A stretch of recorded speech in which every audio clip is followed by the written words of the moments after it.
Alright, so we're at the shop. We got Rich over here working on the GROM, pulling the forks off. We're going to start installing the RaceTech forks. What's up, Rich? What's up? Happy Arizona GROM Society. Just remember, Sunburst Motors is cool. I guess I should totally mention that. So this is Rich from Sunburst. He's the guy that hooked it up with the Pro Taper bars and then that spine protector giveaway that I did. Rich was the one that initially gave it to me, but it doesn't fit under my leathers, so then we did that thing and handed it out. So yeah, Rich is definitely a dude. Supports the GROM community big time. Killer deals if you're ever in the area. Tires, parts, whatever. RaceTech. RaceTech.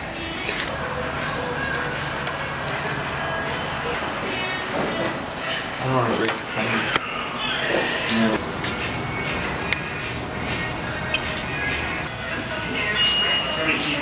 Sorry,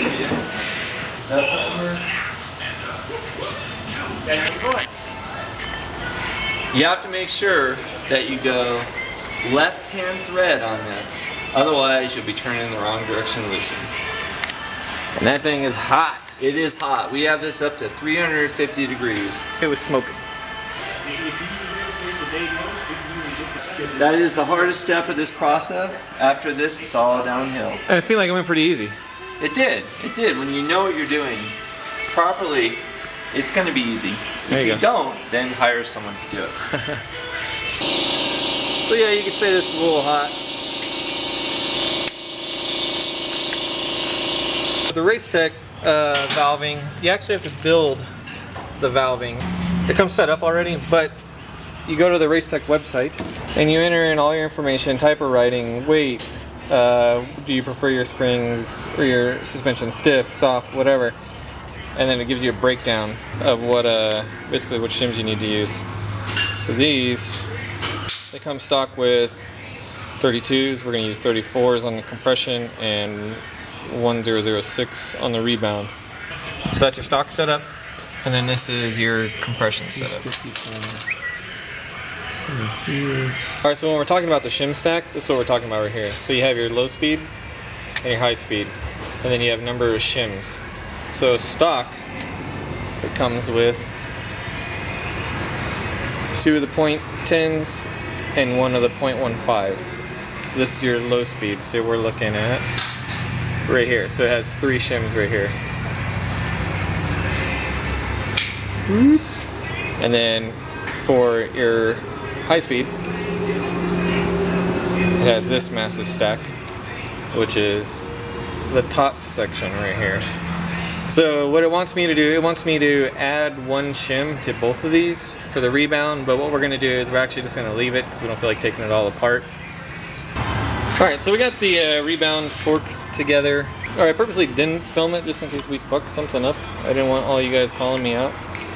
Or calling us out. But anyways, basically what this does is you don't have to take the inner tube out from the outer tube. They can stay together.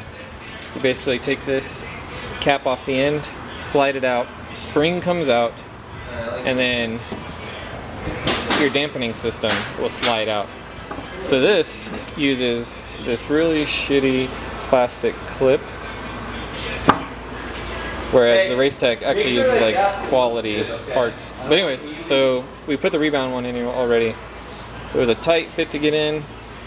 You have the top out spring that'll go right here, and then it slides all the way down, and then you put the spring in like this with the cap on. So right now, cap's in there, then the spring, and then you have the valving kit, or the valving system down here at the end. So this is Rich's favorite part. Yeah, work it. You have them? Yeah. 180. Very important that you bleed this down so you get all the air out of there.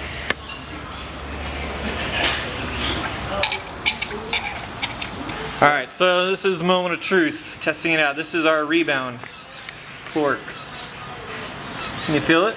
Yeah. Feel it working? Yeah, you want to feel it? Hey, Yeah. you should get the other one off and you could do a side by side. No, you can't. That's going to be compression. Oh, With the old one. But yeah, the old one doesn't have rebound or compression, so we can see it. Alright, so here we go. This is the stock fork, and it is considerably softer. It's hard to really show you through the video. It completely bottoms out, no resistance at all.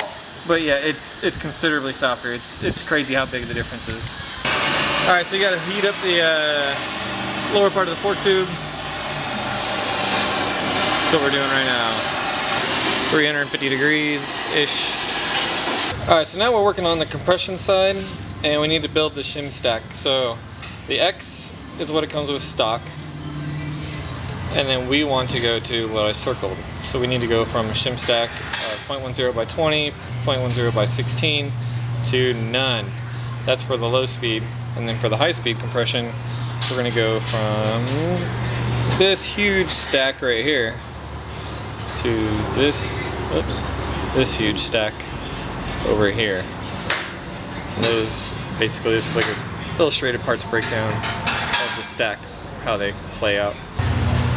Alright, so I know this looks like a big gaggle fuck, but what we did was we had to add to this Shim Stack. So we added a 0.15 by 22. So we need 2 right here, and then we had to add a 10 by 22. 10 by 22 right there. And this is how they all break down. That's a 15 by 22, a 10 by 22, 20, 18, 16, 14, 12, and then 3 10s. And that's exactly what it calls for right there. So now we got to rebuild it. And I'll point out, if you do this incorrectly, your valving stack will not work at all. So you better know what you're doing. So right now, basically what he's doing is building this stack right here. So this would be the bottom, this is the top, it's inverted, so you're going from the largest to the smallest.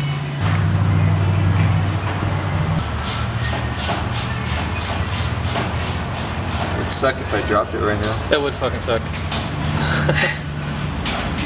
Fucking Mr. Racer over here has got to be perfect. Come on. But you convinced me to buy these ones because they were adjustable, so I want to make sure we're adjusting them. So these numbers break down to thickness and width. So when you're looking at it, the 10 is how thick it is, and then the 20 or 18 or whatever Alright, your Shim Stack's done. is the diameter, is how wide it is, and that's in millimeters. So it's a 0.1 millimeter and 22 millimeters wide. Can I put it back together, sir? Yes. All right. So now the Shim Stack's built up and installed. Woo. We're gonna put the whole fork back together. All right, go ahead. Okay, so this is the new fork, revalved, and I'm pushing at the same amount as before. Notice how slow it goes down? That's the compression valving kicking in.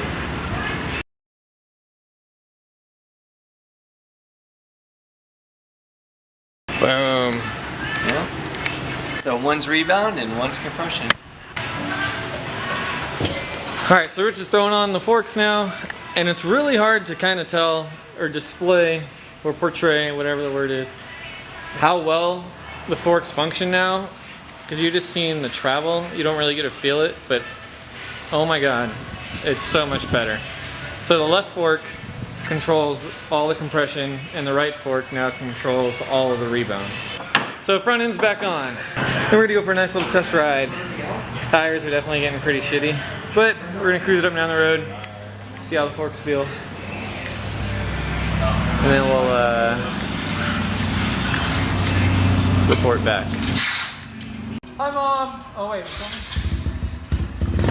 alright, we're gonna do the first test ride, see how it goes. It's already huge difference between that and the rear. So we'll roll it down.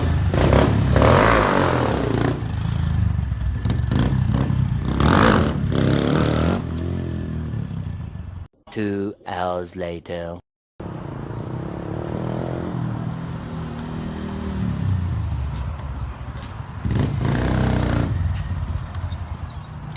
Yeah, huge difference.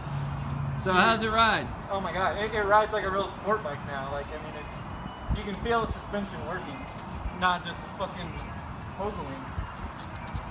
So you recommend it to everybody? Yeah, Where should they get it done? Sunburst, for sure, for sure. Jump!